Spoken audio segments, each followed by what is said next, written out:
Okay, all right, cool. Hi, everyone.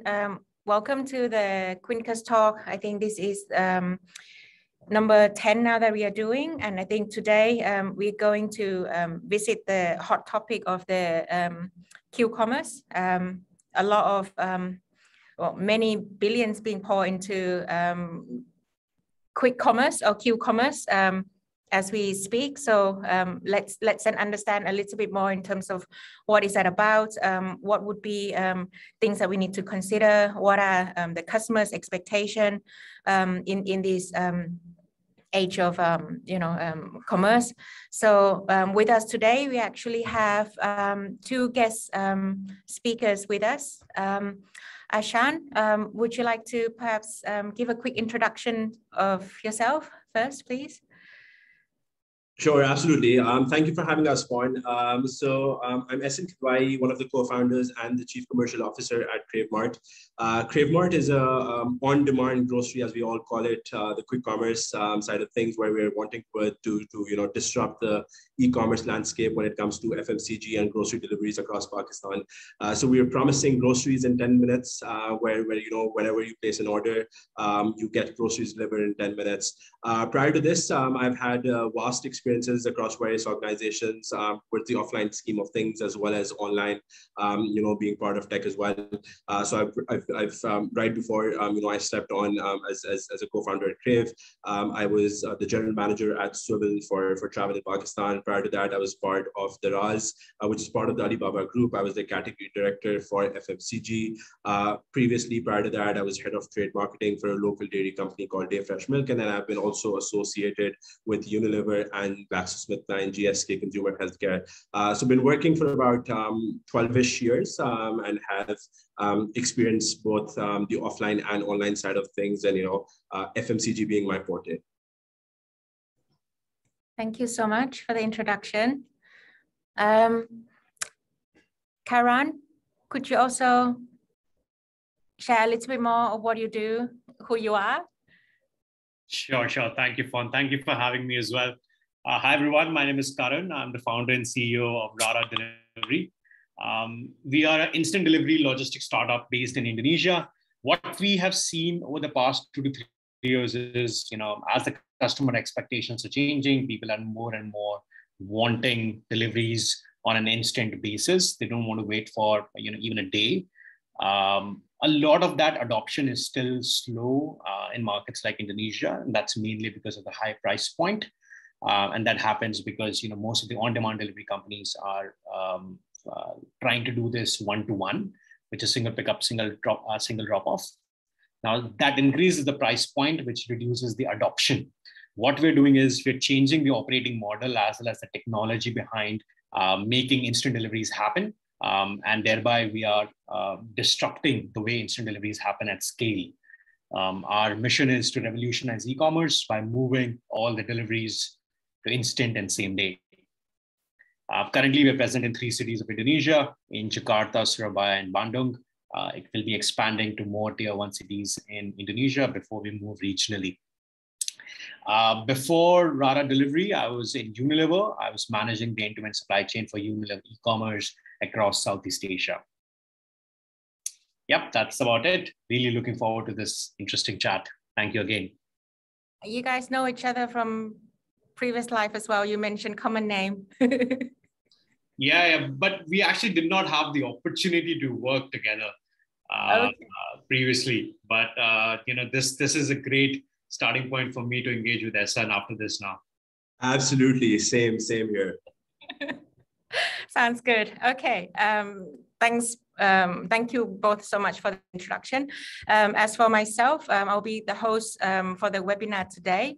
I'm looking after the product and design team at Quincus. And what we actually do at Quincus is essentially we're building the logistics platform to help bring the logistics visibilities and enabling a better customer's experience in logistics. That's what we do. And as for myself, before Quincus, I was also looking after the product with Lazada and Red Mart. So I think on that front, then something of e-commerce and on basically quicker delivery. And I wouldn't say that the quick commerce just yet, because I think they're probably not there yet. But yes, prior to that, then I was with a different startup looking at enabling the shipment visibilities as well on a sort of on a little bit more of specific sector of container freight. And prior to that, then yes, I have a shipping background from AP Monomers. So that's a bit about me. And let's then get started. I believe we also have a poll that we would like to put up today in terms of the delivering the expectation when it comes to when is it that you think it's actually the decent timing for the delivery. So I think this is essentially one for the attendees that could help us vote. What's your expectation? Yeah. Okay. So let's get into it. So the first one around Q-commerce.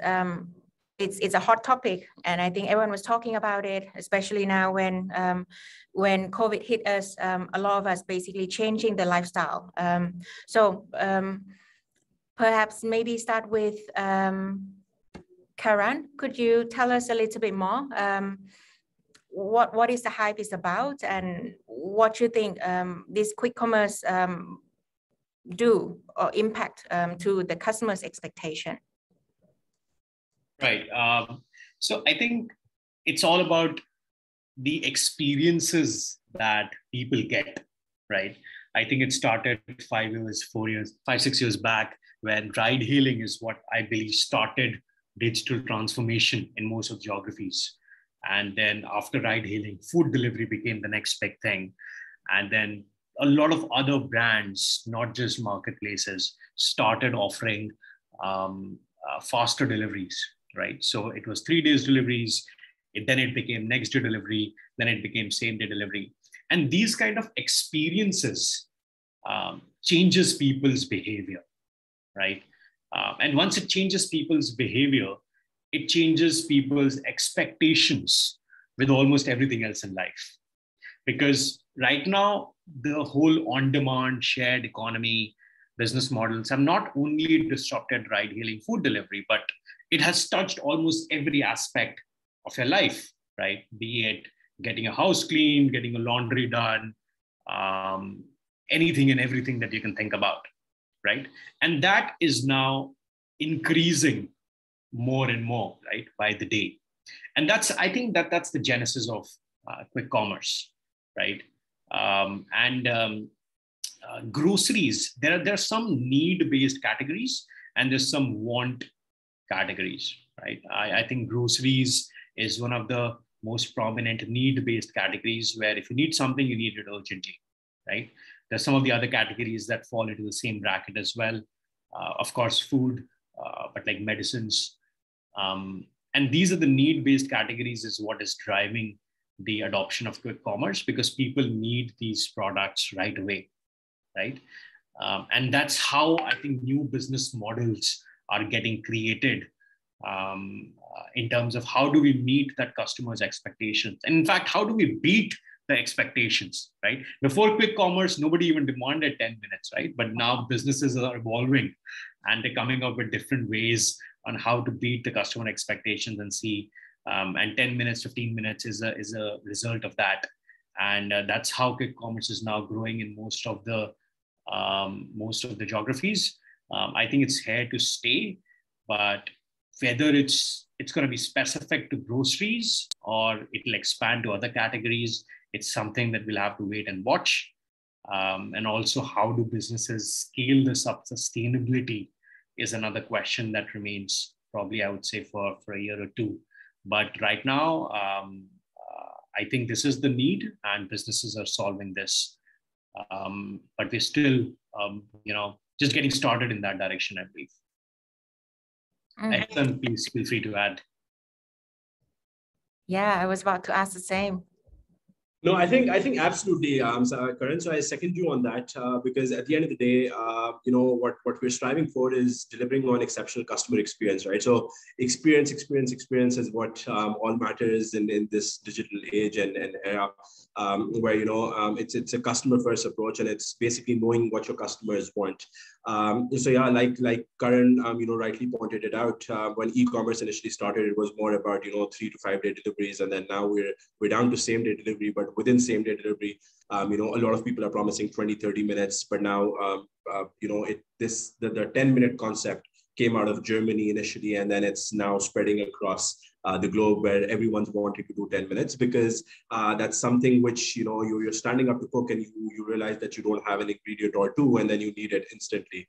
Same goes for medicine. Same goes for some other things that you would need and at an urgent basis. And given that companies such as Crave Mart and some others have started doing the 10-minute delivery or the 20-25 minute shout out, it's giving the customers a lot of confidence to actually order. Because initially, so to be very honest, when we launched, a lot of people were skeptical. They weren't sure as to how can we do the 10-minute model, because it's just impossible, right? Because if you, I, or anyone here who's viewing this actually thinks about going out to do groceries, it would actually take us 7 to 8 minutes just to dress up and get to our car, let alone opening our gates and getting outside to the streets. But having that delivered in 10 minutes was something which customers did not, think that was possible. But now that we're doing it, and we're doing it quite decently well with a very, very high retention rate week over week, I think customers are now finding out that this is certainly something which is very much possible, and then, you can do it. And I think just one aspect, slightly different to Karan's point of view. So when it comes to developing nations such as Pakistan, things here are a little different. I wouldn't say complicated, but things are done a little differently, where grocery shopping is more of a household activity, where they're looking forward to monthly grocery buying, where they go in families. It's basically a family outing that they go. So we're changing that mindset. Buying fruits and vegetables offline is a very common thing, where you have roadside vendors on the streets, where customers go, they have a look at each of the fruits and vegetables themselves, and then pick it up and then put them in the bag, right? Similar to the concept in the US as well, where you go to the Walmarts of the world, where you have those bags and then you pick individually and then place them. And then moving from that to basically trusting someone to deliver good quality produce was a big challenge. And I think we were trying to deliver on that. I would say we were nowhere there. We're just scratching the surface. But all we're focusing on is customer experience. If we deliver on that, I think to the moon. Yeah. Thanks for the opinion on that. But with this, you touch on a good point, right? They started off, as the customers, they started off not sure if this can actually be fulfilled, both in terms of delivering things at the quality that they would pick it themselves, as well as both when it comes to delivery, the services and the goods within the timeline that you mentioned. I think if we started back, 10 years back when we talked about e-commerce, people order something, not sure if it's actually going to be delivered at all. And then the expectation becomes shorter and shorter and shorter. And now come to quick commerce, people talked about 10 days, 10 minutes delivery, like what you're delivering. And I think the record breaking at the moment is like 1.5 minutes, somewhere that I read. With that sort of expectation that the customers is having, and it's constantly being the validation that it can be done. Is that also something that comes with the cost that the customers also, in your opinion, is it something that the customer know that when it comes to certain expectations, certain form of higher standard of delivery, higher commitment, then it should also come with the form of price, that it should be higher and they're willing to basically consider? Is that something as a trade-off, or you think in the customer's opinion at these days and age, it's coming as a given? I think that's probably my question. Yes. So I think if I may go for that one, so I think one, it's something where so I would say e-commerce customers and quick commerce customers in particular, they are price conscious at the end of the day. I wouldn't say that they aren't price conscious at all. They would draw comparisons. So they would draw comparisons between each of the e-commerce platforms or the quick commerce platforms that we have locally, or, you know, if I'm talking about some other country, comparisons will be drawn. Comparisons will also be drawn to the off-market scheme of things, because of course they're comparing A with B and B with C to know, you know, if it's actually worth buying online. So yes, convenience is one aspect where they know that they wouldn't have to get out and, you know, they get everything delivered at home, but then they wouldn't want to be paying that big of a premium for it, which is why if you know you look at Southeast Asia or even the Far East Asian side of things, and you look at quick commerce and you know, a lot of companies that are doing quick commerce businesses, you would see that there is a minimum order value beyond which there is free shipping, and under that there is a shipping fee, right? So the only reason that you have that minimum order value in place is so that your unit economics at the end of the day do make sense, and it makes sense for you to do the business. So you have that minimum order value in place, beyond which you have free shipping. And then under that, if there is any customer who's wanting to order, let's say, just a bottle of Coke, then they should be able to get that. But then, of course, there's going to be a certain delivery fee being charged on that in order for the unit economics to make sense and the business to be sustainable, you know, in the longer run. Karan, what you think? Sure. I absolutely agree with Ahsan on this as well. I think people do realize that this is a premium service, right? And any kind of premium service, whether it's because of fast delivery or it's, you know, quality or whatever it is, it comes at a cost. The key here is to find that right price point. I think once we hit that right price point, then customers are willing to pay for that. And then that's when things really become sustainable. So I think for companies like ours, the job at hand is to find that right infrastructure, find the right operating models, because setting up the minimum ordering value is one way to handle things, but eventually we need to be able to offer the right price point, even if it's, you know, a bottle of Coke. So the key is to have that right operating model, the right technology, infrastructure, right processes in place, so that we're able to meet that price point that the customer is willing to pay, right? This is exactly what we have experienced in Indonesia. You know, players like Krave and Gojek, if you offer instant deliveries, you know, they are the most reliable, most trustworthy, no doubts about it. But since the operating model is, you know, one-to-one, when it comes to instant delivery, the prices are expensive. And however much people trust and love them, there is always, you know, a limit on how much people are willing to pay for delivery, especially if the basket size is small, right? That's why companies like us needs to innovate to bring that price point down so that people feel comfortable. So yes, to answer your question in brief, yes, there'll be a premium. I think people are comfortable, but it has to be the right premium. So, and businesses like our businesses cannot forever fund that premium, right? To make it sustainable. Once businesses make healthy margins at that right price point, that's when things get sustainable. And, you know, the business is happy, the customer is happy. Yeah, I totally agree. I think we are at this stage, right, whereby the customers are aware of what service level that can be delivered. They are aware that essentially with this service level that it needs to come with the premium price, but with the fierce competition that's going on in the market to actually deliver that service level, then that's the challenging thing that we're facing now, whereby that right price point keep moving, not exactly from the customer's point of view on what it is they're willing to pay, but I think from the supply side of things, they are essentially the one that moving that price point for the customers also, so that they know, okay, so actually there's option. With them being more savvy, then they start looking out for more. And even though they know that they need to pay premium, but hey, how much is the premium? Because it looks like that right price point keep moving right into their favor.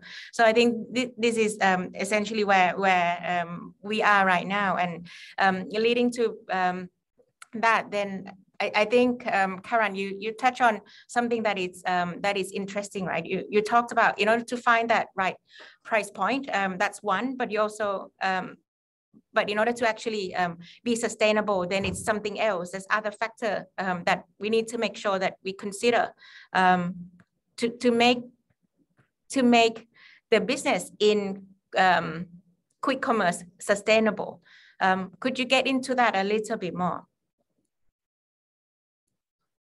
Sure. So I think what my learnings and my experiences have been is not entirely on quick commerce, because when we say quick commerce, we're talking about 10 to 15 minutes, right? Yeah. What we have been doing in Indonesia is instant deliveries, which is like up to 1 hour, right?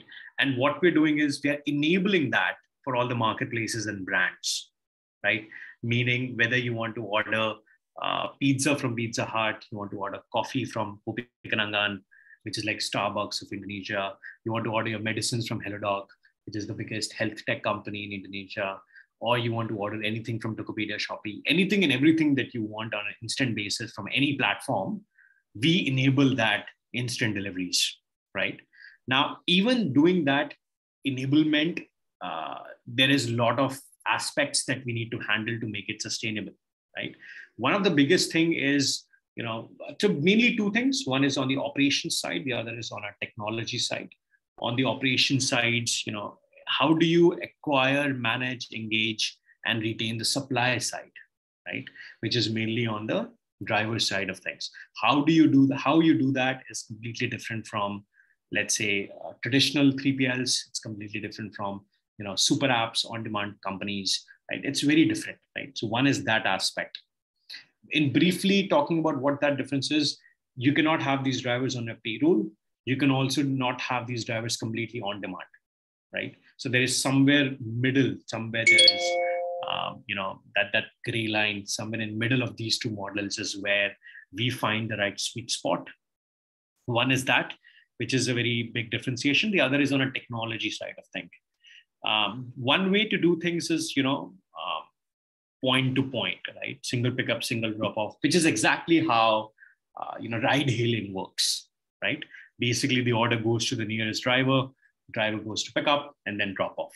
The only difference being now you're dropping off parcels instead of people, right? The model for on-demand delivery companies is still similar, but that again, for me, cannot hit the right price point, right? That's where the technology comes in, right? So one example of that technology is this real-time batching engine. So, taking orders from all the different sources. There is a pizza that needs to be delivered in 30 minutes. There is a medicine that needs to be delivered in 1 hour. There is a grocery that needs to be delivered in 1 hour. There are Nike shoes that needs to be delivered in 2 hours, right? All the different products with completely different time slot requirements come in. And then the system in real time does capacity, distance, time slot, route all the optimizations that you can think of in the world. It does in the real time, creates batches. Now, the way those batches are generated, a batch may have 2 orders, it may have 3 orders, it may have 5 orders. 5 orders may come from single pickup point. It may come from 5 different pickup points. Everything is completely dynamic, right? So drivers are not accepting orders anymore. They're accepting batches, right? But the underlying assumption is still that first priority is still on-time delivery, right? We are increasing the productivity of the drivers within that 1 hour, within that 30 minutes to reduce the cost, but not at the cost of late deliveries, right? On-time deliveries is still number one priority. Now, to make that happen, make this real-time engine supported by this data engine where we're collecting data from every driver for every second, making this work together as a whole, right? And then executing this at scale, right? We're not talking about batching 5, 10 orders. We're talking about batching hundreds of thousands of orders in real time every minute. When we talk about that scale, problem becomes a completely different problem to solve. Now, that kind of technology supported by a differentiated operating model, when it works together, is the kind of an infrastructure that we need to be able to deliver instant deliveries at scale at the right price point. So that's the differentiation, what is needed compared to traditional 3PLs or next-gen 3PLs. Thank you. So I think I hear a few keywords here when it comes to, keeping the right cost, introducing certain technology so that you can optimize your operations, so that you can actually scale and meet the customer's expectation. I think this seems to be the sort of the thing that I would say you need to stay ahead of the competitors and essentially being, still being able to one day eventually generate something sustainable as a business, right? Yeah. Right. Absolutely. I completely agreed with what you just summarized, because eventually I think the only way to make this sustainable is having the right technological infrastructure. We'll be surprised how much manual intensive tasks that happens in the back end in a traditional logistics company, right? The end customer may or may not realize that, but there is a lot of that happens in the back end. All of that may work if you want to do next day delivery, even if you want to do same day deliveries, right? A lot of companies are trying to follow the same process to offer same day, but when it comes to instant, that will just not work out, right? So having that technological layer is the only way to make it scalable, to make it sustainable, to make it profitable. Thank you. Ahsan, I'm sure you have a lot to add. No, of course. So while I 100% second with Karan what he had to say, but if I talk about quick commerce companies which are basically procuring goods and then also delivering, so they're doing the first mile as well as the last mile side of things. So here for us, things work slightly differently as opposed to what Karan just mentioned. So yes, when it comes to the last mile side of things, we do have to basically ensure our CPO, which is our cost per order, is intact. Which directly relates with the number of resources we have, the number of dark stores that we have, the operational costs of those dark stores, and then of course having the rider fleet and their engagements and all of those sort of things. So while that is an added cost, and we work towards decreasing those through technological advancements that Karan just mentioned, for us we have a bit of an advantage, because what we're also doing is, since we are procuring goods directly from the brands and their official distributors and suppliers, so we certainly have a certain margin in hand. So since we have that margin, which is the differential between our buying price and our selling price, so it gives us that liberty on a CM1, which is for the audience. So our gross profit level, which is basically your GMP, gross merchandise value, minus your COGS.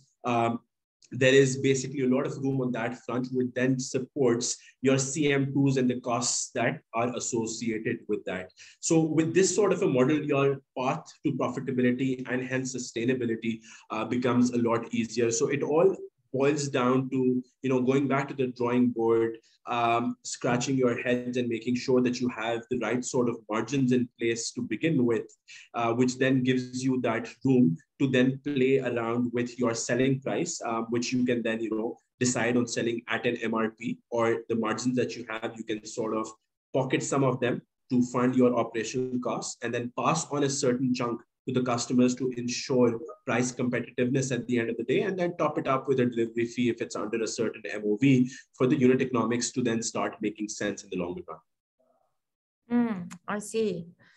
I think one thing I must ask for Krave Mart, the market that you operate, is 10 minutes. It's something as a value proposition that the others cannot do, or the others are actually doing the same?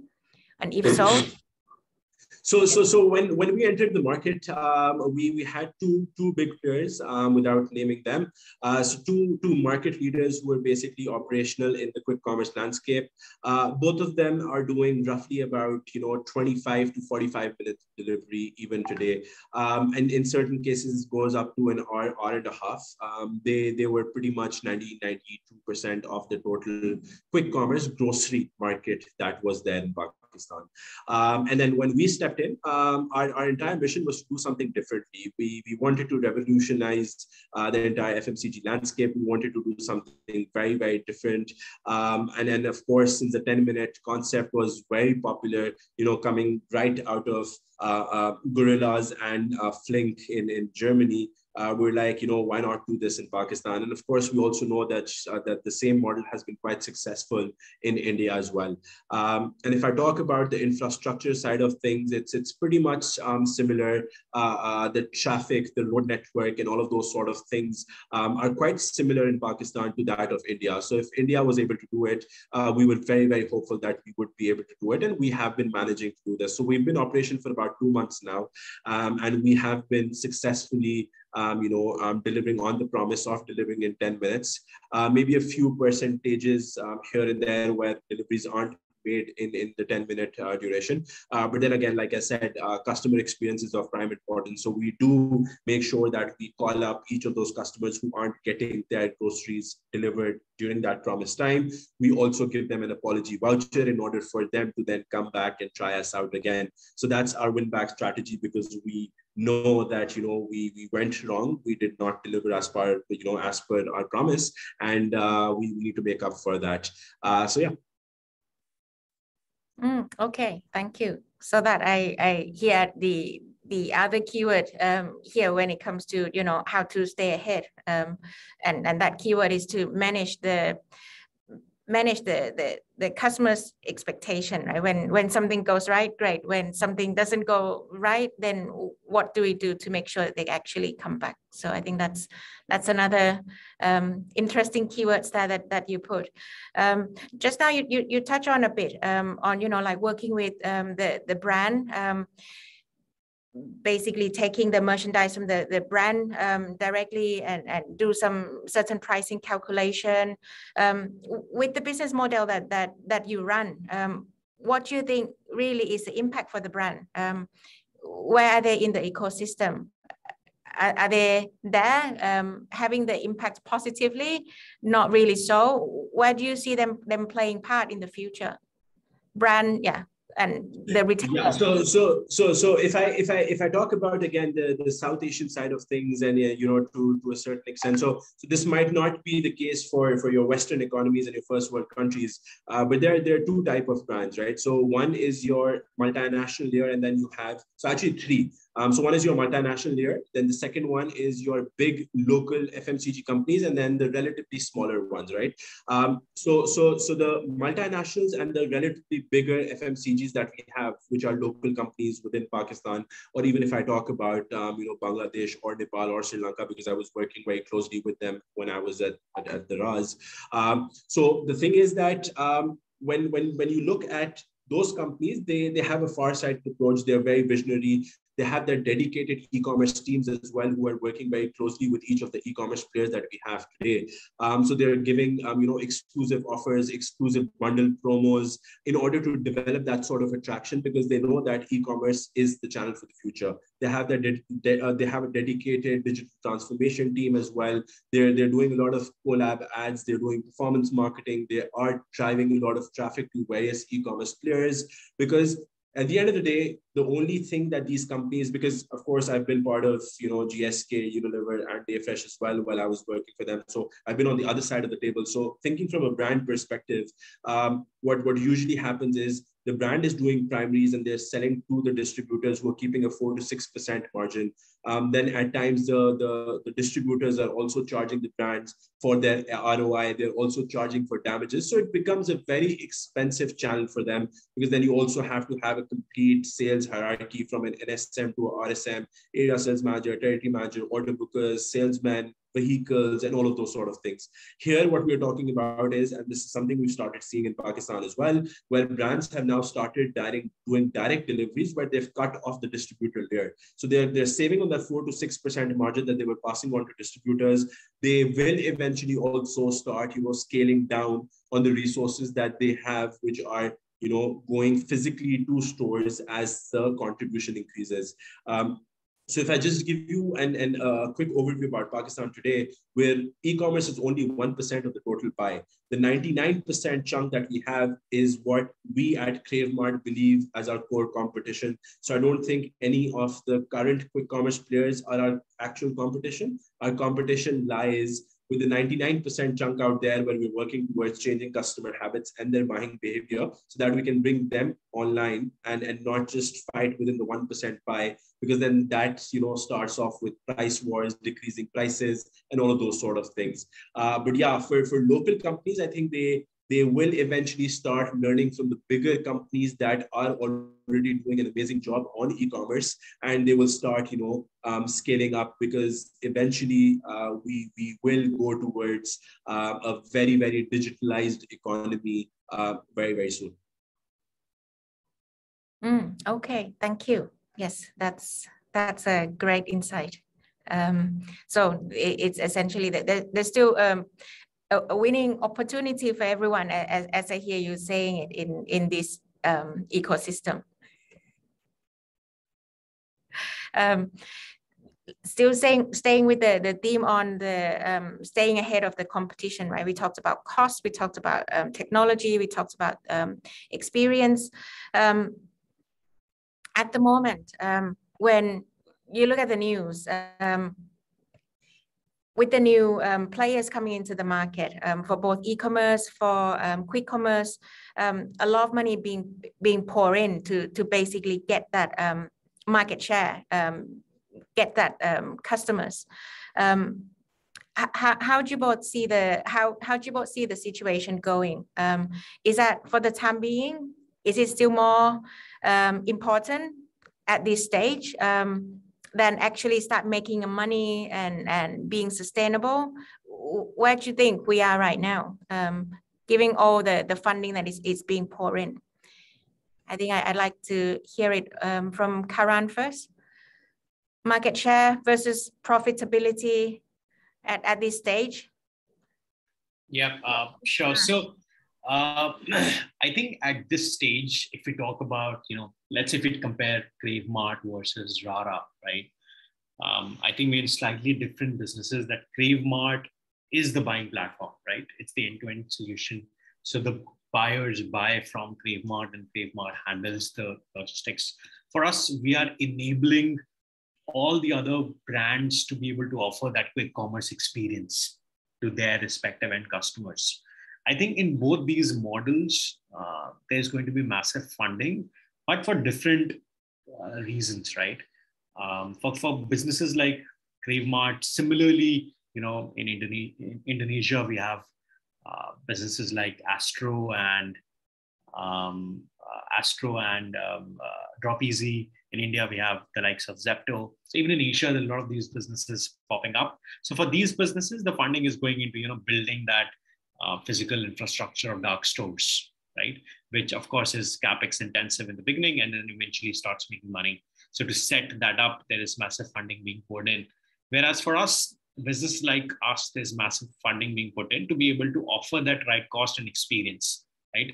And to be able to offer that right cost and experience to the end customers, you need to build that technological infrastructure from get-go, right? And that's where there is massive funding being poured in. And this funding will eventually help the respective businesses ultimately offer that right experience to the end customer at the right cost, right?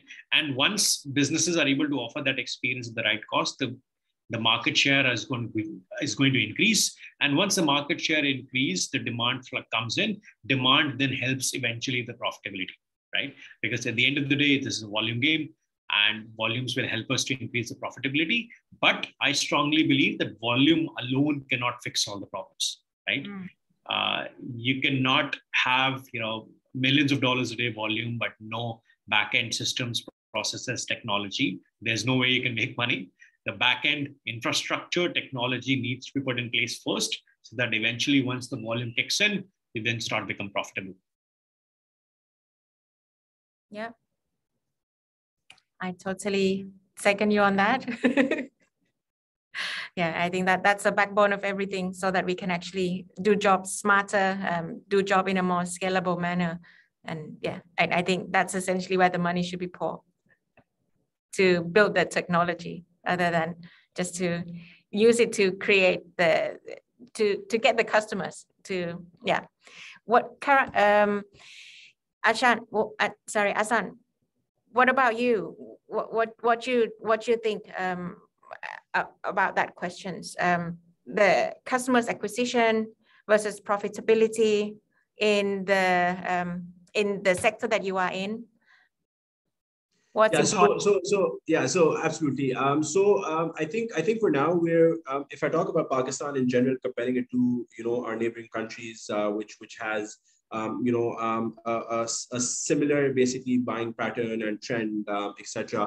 I think we have a lot more to do in terms of customer acquisition, in terms of also changing customer, like I said previously as well, changing customer habits and buying behaviors. So I think for now, even if I personally would say when it comes to quick commerce groceries, we still have some room for more players to come in as well, even today. I think the way I see this is, like I mentioned, 99% of the market is still your brick and mortar and people buying offline. When you have more players entering, there are more players basically spending to change customer habits and buying behavior. So when you have more players doing that, the transition becomes a lot easier, and to increase the pie of e-commerce is relatively a lot easy. But I think having said that, yes, while profitability is not something which we look into right away or something which is not possible immediately, what your VCs have now started looking at very, very closely is the fact that how do your unit economics look like? Even if you are not profitable today, do you have a plan in place where you can actually show a path to profitability? If I'm talking about a certain number of dark stores, on a dark store level, do I basically have the optimum number of orders that will get me to a positive CM1 or CM2. So that is something, as long as you have that plan in place and you're on the right trajectory and you can show that you are headed in the right direction, where you probably are going to be profitable in the next, maybe 18 to 24 months, or maybe a couple of months here and there, I think you're fairly good, because what you're talking about is increasing your orders at a very, very, like we like to call it steroid growth. So while you're doing that, you're also improving your bottom line. So it's basically both your top line and bottom line in sync. And I think that's the best mix to have. Yeah, that sounds reasonable. I would totally think so. I think, let me just do a quick time check for us. We into the last 15 minutes of the talk. And I think this is the part that I think I'm most excited to hear about, actually. Looking forward in terms of the future, in both of your areas, where you see this is heading. What are the things you're looking at? Considering the ever-changing the customer's expectation, what's in store for you in terms of the future of the quick commerce for you? What's the trend that you're looking at in terms of, the usual discussions around robots and drones? Is that going to help you? What's in store for you? Yeah. So let me take this first. I think if we talk about from a customer standpoint, I think for customers, it's always going to be need versus want. And since there's going to be premium to be paid for faster deliveries, I think customers would be comparing if I really need this or if I want this. For need-based categories, I think quick commerce is going to be revolutionary. People would be willing to pay a premium for that service as well because they need those products. And for everything else, I think the time for delivery will still shorten, right? It's not like 10 minutes for groceries and 3 days for everything else. So for everything else also, I think the standard will become probably, same day, if not instant. And that's how people are going to choose which kind of service they want.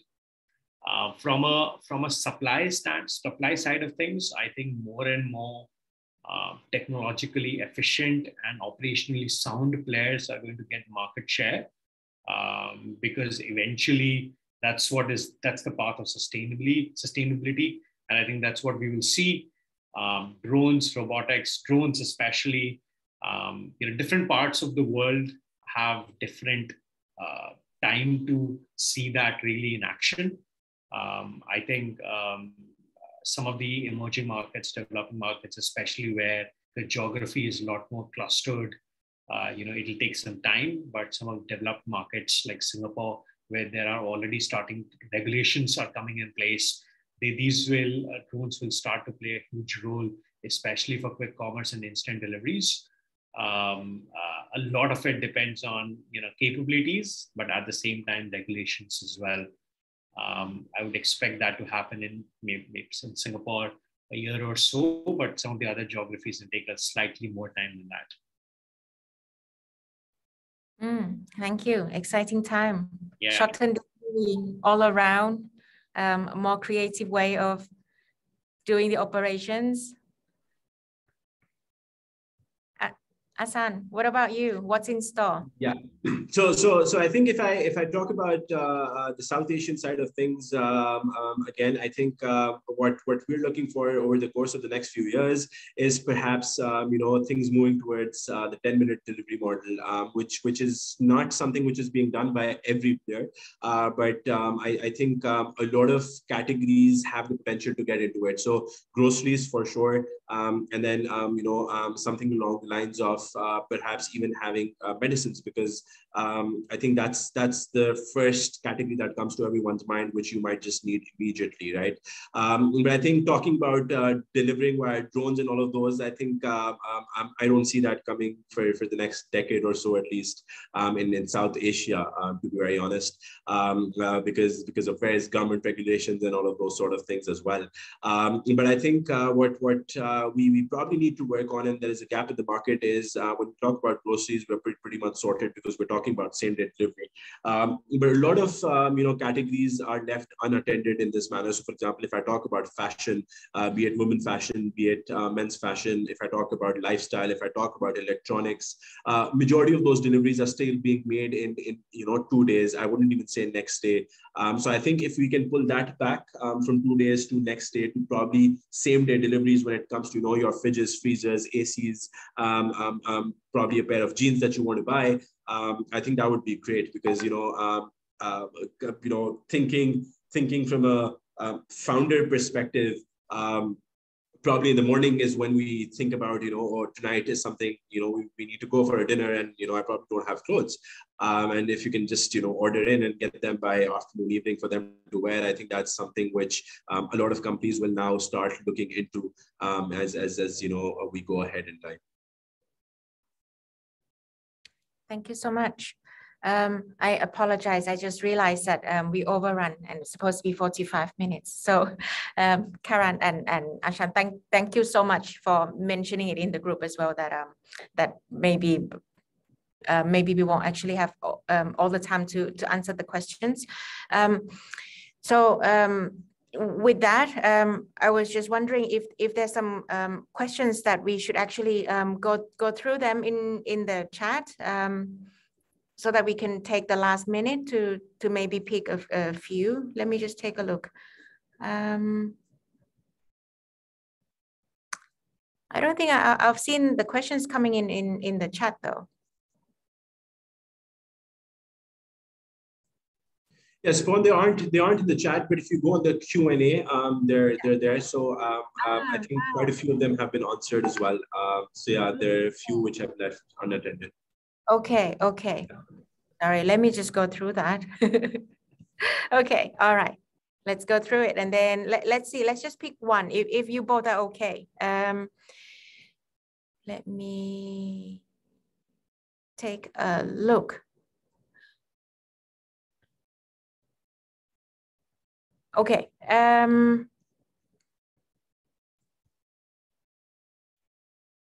Right. I think Carlos and David asking questions also around a bit of sustainability. So maybe then I'll just pick the Carlos one. Let me take a look in terms of yes, the sustainable market from cost perspective and carbon impact that we're creating. How do you think going forward this sector will start talking more about these issues, about the cost, about the sustainability? So let me actually, I realized there is this question from Carlos, there's question from David, and then there's anonymous question that also talks about profitability. So maybe in the interest of time, I'll try to combine all these and you give some thoughts. Okay. So yeah, absolutely agreed with all of your points that sustainability is a big question here. So there are two kinds of sustainability, as rightly pointed out: cost as well as the environmental sustainability, right? The impact that we create on the environment.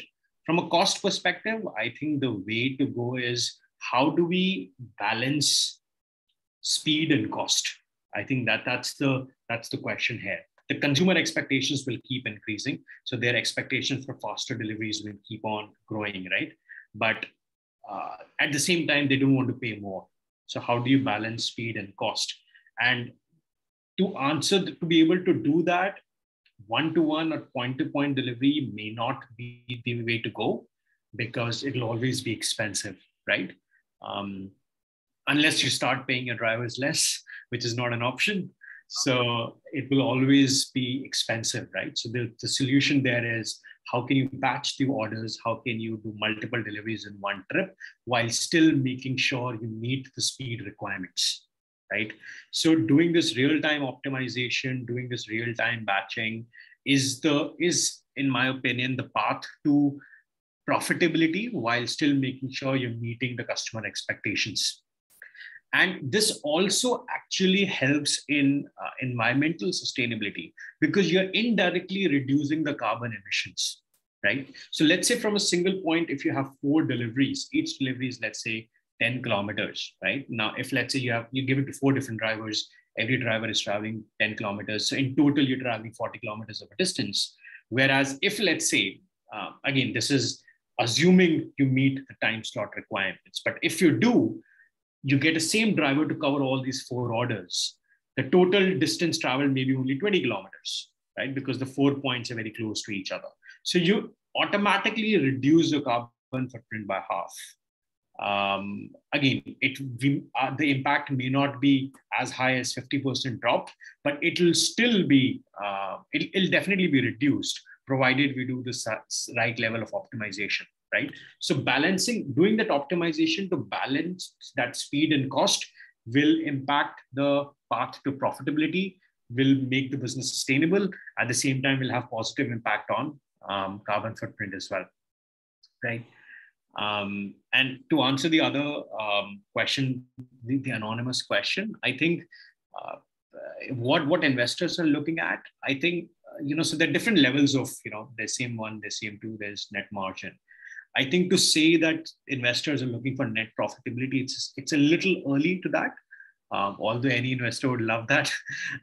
But at least CM1 profitability is the bare minimum, which at least I feel any investor is looking at, because that shows the healthy unit economics, right? And if your CM1 is positive, so again, for somebody who's not familiar, CM1 is basically you net out all the cost of goods sold. For example, for me, it's the cost of drivers, cost of line hauls, cost of hubs, and then also the cost of marketing. You get CM1, and if you get CM1 positive, it gives you a positive sign that once you scale up, there are high chances you become net profitable faster, right? So from an investor point of view, CM1 profitability is the bare minimum that investors are looking at least, 6 months, 9 months from once you start scaling up. Eventually, net profitability will follow if your basics are correct. Thank you for that. Ahsan, I think maybe stay with the same questions around profitability, cost, sustainability. Yes. No, I think absolutely. I think I 200% agree with Karan and his pointers with regards to the profitability and sustainability aspect. And I think a few of the questions that I answered on chat was, they were around that as well. So as long as you're CM1 level profitable, you have the right sort of trajectory where your unit economics then start making sense eventually, and you then go on to become a profitable business, not immediately, but over the course of the next few months to a couple of years. So I think as long as you have that sorted, and that is something you're keeping a very, very close eye on, alongside your cost of orders and how that is spanning out to be, and you're trying to keep your capex and your operational expenses very minimal, I think that's the way forward. So for example, if I talk about Krave Mart and our dark stores, I think there is no need for us to have very, very fancy dark stores and have them properly tiled and decked up and having air conditioned in those warehouses. You can have chillers for your frozen items and freezers, etc. But there is no need to have air conditioners, and you save on those costs in order to make sure that you're not spending so much in order for your bottom line to sort of improve. So yeah, and I think if there are any questions or still if any clarity is required from any of the participants that have joined this session today, feel free to reach out to myself or even Karan. We've shared our LinkedIn profiles, and we would be happy to reply to you guys as soon as possible. Okay, thank you so much. I think with that, that's a wrap for today. In terms of the poll result, when us as the customers expect the logistics provider to deliver our order, I think the majority of the participants actually said that they expect it within the next day. Actually, surprisingly, I thought the majority would be same day. So yeah, 55% says next day delivery. That seems to be okay. 2 to 4 days. Wow. I think the participants here are quite generous. That give us actually a bit of time to fulfill the order. But yeah, that's basically the poll that we've got for today. So yeah, with that, I think that's the wrap. Thank you so much both to spend the time with us today on the Quincus Talk. And yes, it's very insightful. Thank you for having us, Mon. Thank you. Thank you, everyone. Thank you. Have a good day. Bye-bye. Bye. Take care. Thank you.